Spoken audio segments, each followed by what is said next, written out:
రాజకీయాల్లో ఉన్నోళ్ళకే రాయి పడినా ఆటు పడినా ఇటు పడినా వస్తుంటాయి. అయితే రాజకీయాల్లో జగన్మోహన్ రెడ్డి గారికి మీద దాడి జరిగినా, అది శర్మిలమ్మ మీద వైఎస్ వివేకానంద రెడ్డి మీద ఎవరి మీద దాడి జరిగినా అది దాడే తప్పే. 100% దాన్ని మనం ఖండించవలసిందే. కాకపోతే ఏంటంటేనంటే 2019లో జరిగిన దాడి ఈరోజు దాకా కూడా జగన్మోహన్ రెడ్డి గారు కూడా సీరియస్గా పట్టించుకోలేదేమో. 5 సంవత్సరాలుగా దాకా ఆయన ఎవిడెన్స్కి కూడా రాలేదు. ఎవిడెన్స్కి కూడా కాకుండా ఆ కోర్టులో 4.5 సంవత్సరాలు దాదాపు అలాగ ఉండిపోవడం వల్ల ఒకవేళ నిజంగా ఆ అబ్బాయి నిజంగా తప్పు చేశాడు అనుకుంటే ఆ అబ్బాయిని మీరు వదులుతున్నాను అనుకుంటే సానుభూతి కోసం అంటే మీరు క్షమాభిక్ష పెట్టవచ్చు. లేదనుకుంటే మీరు నిజంగా సీరియస్గా తీసుకుంటే నా మీద ఎవరు చేశారు, అసలు ఇదేంటిది, ఇలా నా మీద ఎందుకు మీరు చేయించారు అనేది సీరియస్గా తీసుకొని మనం గట్టిగా ఒక 2-3 ఇయర్స్లోనే మనం ఇమ్మీడియట్గా ఆ కేసుని మనం చేయించవచ్చు. కానీ చాలాసార్లు కాలయాపన చేసి డేట్స్ తీసుకొని టైం తీసుకొని ఇంప్లూడింగ్ పిటిషన్ సంథింగ్ ఇది జరిగాయి. అక్కడ అయిపోయిన తర్వాత వివేకానంద రెడ్డి గారి కేసులో కొంచెం కాలయాపన జరిగింది కాబట్టి సిబిఐ విచారణకు సునీతమ్మ వెళ్ళారు.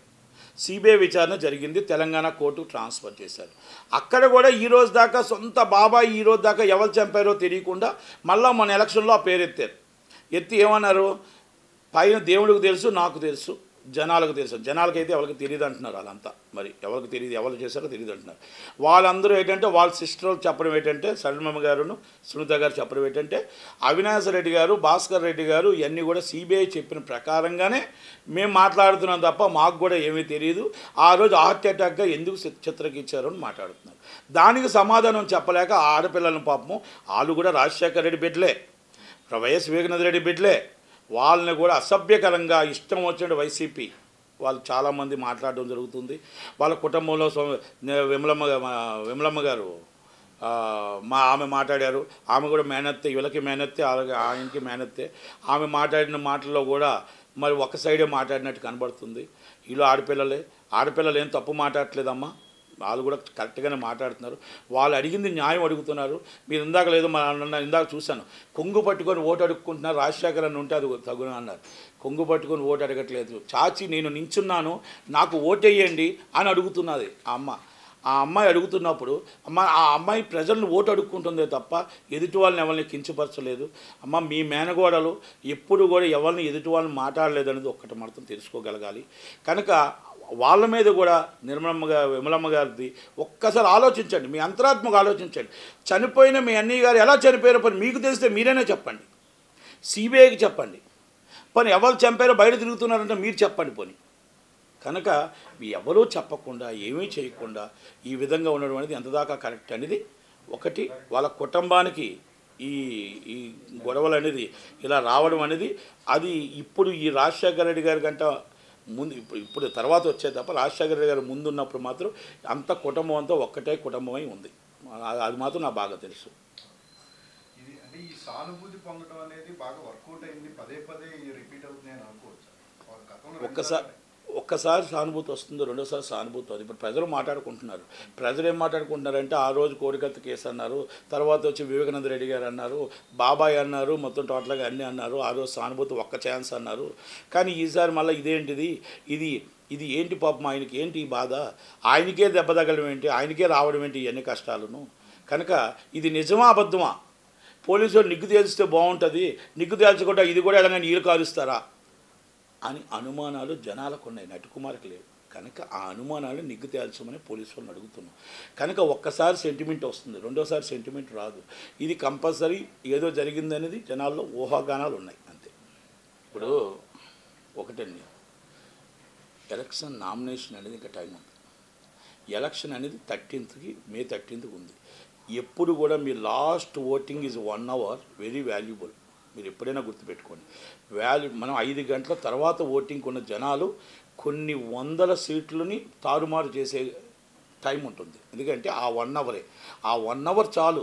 లాస్ట్ టైం గవర్నమెంట్ పడిపోవడానికి కారణం చంద్రబాబు నాయుడు గారు.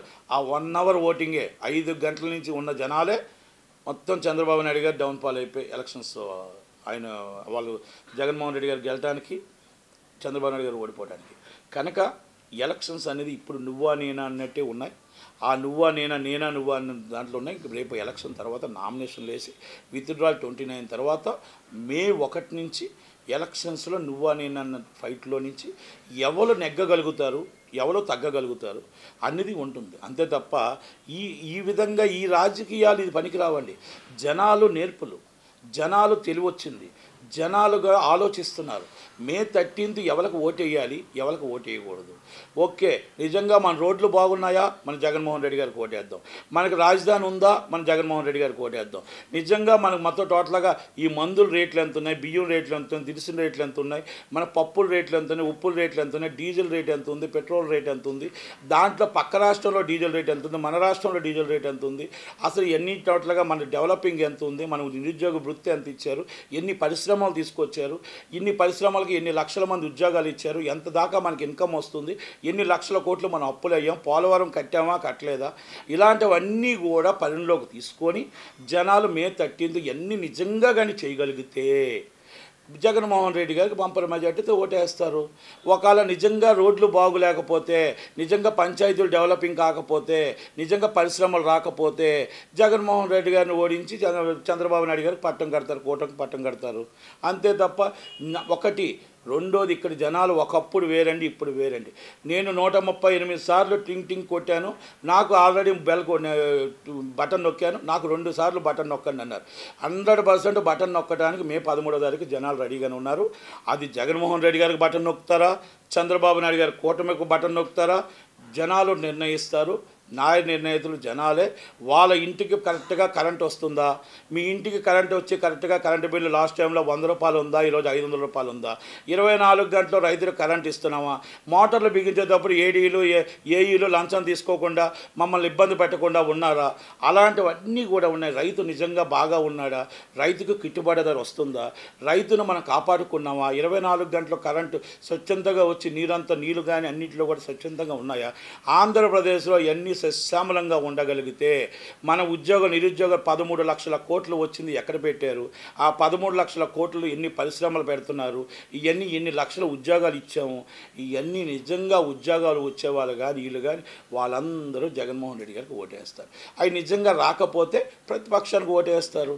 Simple thing. మే 13 ఈ 2 బటన్స్ నొక్కుతారు జనాలు, నిర్ణయితలు.